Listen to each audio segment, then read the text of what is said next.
12 اماموں کی اس سیریز میں آج ہم تیسرے امام کے بارے میں بات کریں گے۔ تیسرے امام حضرت امام حسین کے بارے میں جانیں گے۔ آج ہم حضرت امام حسین رضی اللہ تعالیٰ عنہ اور کربلا کا واقعہ سنیں گے۔ کربلا کا واقعہ جس میں حضرت امام حسین رضی اللہ تعالیٰ عنہ کو شہید کیا گیا۔ کربلا کی لڑائی کیوں ہوئی، اس کی پوری تفصیل آج ہم آپ کو بتائیں گے۔ کربلا کی لڑائی سٹارٹ کہاں سے ہوئی، پوری باریکی سے آپ کو بتائیں گے۔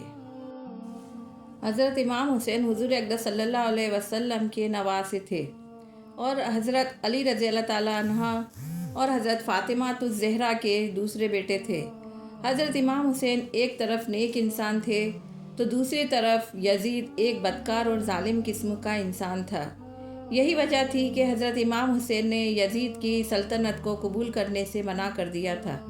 اس بات سے بالکل شک نہیں ہے کہ یزید ایک ظالم قسم کا شخص تھا۔ اس نے ظلم ستم کی ساری حدیں پار کرتی تھیں، اسی وجہ سے حضرت امام حسین نے اس کے ہاتھ پر بیعت کرنے کو منع کر دیا تھا۔ آج اس ویڈیو میں ہم کربلا سے ریلیٹڈ ایسی باتیں بتائیں گے جو آپ نے پہلے کبھی نہیں سنی ہوں گی۔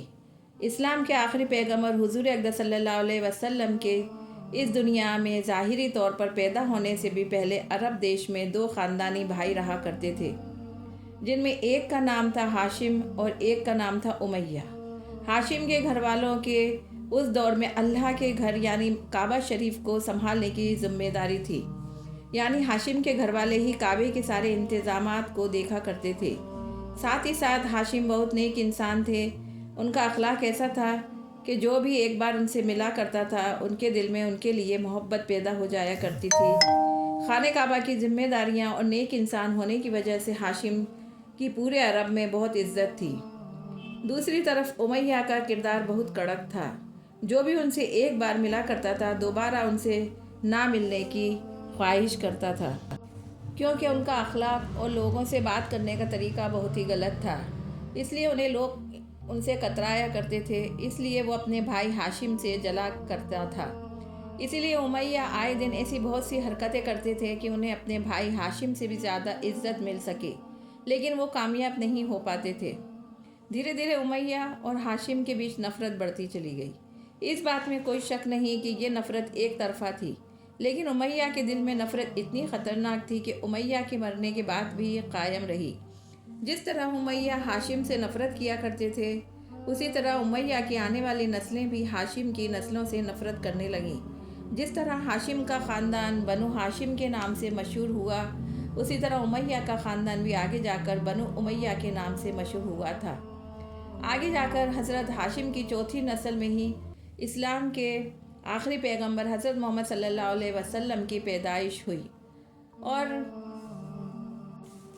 40 سال کی عمر میں حضور اقدس صلی اللہ علیہ وسلم نے عرب کے لوگوں کے سامنے اپنے نبی ہونے کا دعویٰ کیا۔ تو اس بات میں کوئی شک نہیں کہ پورا مکہ ہی آپ کے خلاف ہو گیا تھا اور آپ کو نبی ماننے کے لیے راضی نہیں تھا۔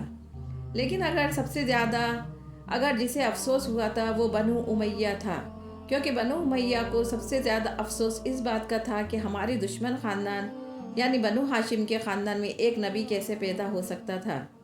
آپ اسلام کی ہسٹری پڑھیں گے تو آپ کو پتہ چلے گا اسلام کی ابتدا میں اور مسلمانوں اور مکہ کے قریش کے درمیان جتنی جنگیں ہوئی تھیں ان میں زیادہ تر جنگوں میں مسلمانوں کی دشمن فوج کی طرف سے بنو امیہ کے سردار یعنی ابو سفیان نے ہی سپہ سالاری کی ہے، اور مکہ فتح ہونے سے پہلے تک ابو سفیان ہی وہ انسان تھے جنہوں نے اسلام کا سب سے بڑا دشمن ہونے کا کردار نبھایا تھا۔ چونکہ ابو جہل تو جنگ بدر میں ہی مارا جا چکا تھا، لیکن کہتے ہیں کہ اللہ کی رحمت بہت بڑی چیز ہے، پتہ نہیں کب اللہ تعالیٰ کسے کب کیسے ہدایت دے دے۔ مکہ فتح ہوتے ہی حضرت ابو سفیان رضی اللہ تعالیٰ عنہ بھی ایمان لے آئے تھے، اور حضرت ابو سفیان رضی اللہ تعالیٰ عنہ کے ایمان لاتے ہی بنو ہاشم اور بنو امیہ کے بعد کی جو نفرتیں تھیں وہ ختم ہو چکی تھیں۔ اس کے بعد حضرت ابو سفیان نے اپنی پوری فیملی اور خاص طور سے اپنے بیٹے امیر معاویہ کے ساتھ پوری زندگی اسلام کی خدمت میں ہی گزاری۔ لیکن بنو امیہ اور بنو ہاشم کی دشمنی اس وقت ختم ہوئی تھی کہ جب حضرت محمد صلی اللہ علیہ وسلم اس دنیا سے ظاہری طور پر رخصت ہونے کے بالکل قریب تھے۔ حضرت محمد صلی اللہ علیہ وسلم کے ظاہری طور پر دنیا سے تشریف لے جانے کے بعد بھی بنو امیہ اور بنو ہاشم کے خاندان کے بیچ حضرت ابو بکر رضی اللہ تعالیٰ عنہ اور حضرت عمر رضی اللہ تعالیٰ عنہ کے دور میں بھی سب کچھ صحیح چلتا رہا، لیکن پھر اچانک سے بنو امیہ اور بنو ہاشم کے رشتے تیسرے خلیفہ حضرت عثمان غنی رضی اللہ تعالیٰ عنہ کے دور میں، جو کہ خود بنو امیہ سے تعلق رکھتے تھے،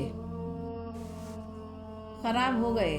کہا جاتا ہے کہ مدینے میں مروان نام کا ایک شخص تھا جسے اس کی حرکتوں کی وجہ سے مدینے سے باہر نکال دیا گیا تھا، لیکن عثمان غنی کے دور میں اچانک سے پھر سے وہ مدینے میں آ گیا اور اس نے اپنی ذمہ داریاں سنبھال لیں، لیکن حضرت عثمان غنی کا یہ کہنا تھا کہ میں نے مروان سے حضور اقدس صلی اللہ علیہ وسلم سے معافی منگوائی ہے، لیکن اس مروان کی وجہ سے ایک باغیوں کا گروہ حضرت عثمان غنی کے خلاف کھڑا ہو گیا۔ دیکھتے ہی دیکھتے بات بگڑتی گئی اور ایک وقت وہ بھی آیا کہ اسی جھگڑے کی وجہ سے حضرت عثمان غنی رضی اللہ تعالیٰ عنہ کو شہید کر دیا گیا۔ حضرت عثمان غنی کی شہادت کے بعد اگلا خلیفہ حضرت علی رضی اللہ تعالیٰ عنہ کو قبول کر لیا گیا، لیکن حضرت ابو سفیان کے بیٹے وہی امیر معاویہ جن کا پہلے بھی ذکر کیا گیا ہے، انہوں نے حضرت علی رضی اللہ تعالیٰ عنہ کے سامنے ایک شرط رکھ دی کہ حضرت علی خلافت کی پوسٹ کو سنبھالتے ہی سب سے پہلے حضرت عثمان غنی رضی اللہ تعالیٰ عنہ کے قاتلوں سے بدلہ لیں گے۔ اس وقت حضرت امیر معاویہ بھی اس وقت ملک شام کے گورنر تھے۔ حضرت علی کا یہ کہنا تھا کہ میں ابھی بدلہ نہیں لے سکتا کیونکہ ابھی مدینے کے حالات خراب ہیں، اگر ہم ابھی حضرت عثمان غنی کے قاتلوں سے بدلہ لیں گے تو مدینے کے حالت اور بھی زیادہ خراب ہو جائیں گے، باقی اور تمام اور تعداد میں بڑھتے چلے جائیں گے۔ پہلے مدینے کے حالات کو صحیح ہونے دیا جائے، پھر قاتلوں سے بدلہ لیا جائے۔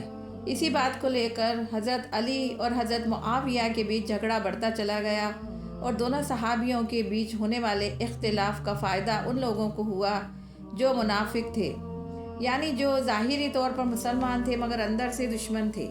ان لوگوں نے اس موقع کا فائدہ اٹھا کر مسلمانوں کو آپس میں ہی لڑا دیا اور اسلام میں پہلی بار سول وار ہوا۔ ایک مسلمان کی تلوار دوسرے مسلمان بھائی پر اٹھی۔ مسلمانوں نے آپس میں ہی دو بڑی جنگیں لڑیں، ایک جنگ کو جنگ جمل کے نام سے جانا جاتا ہے اور دوسری جنگ کو جنگ صفین کے نام سے جانا جاتا ہے۔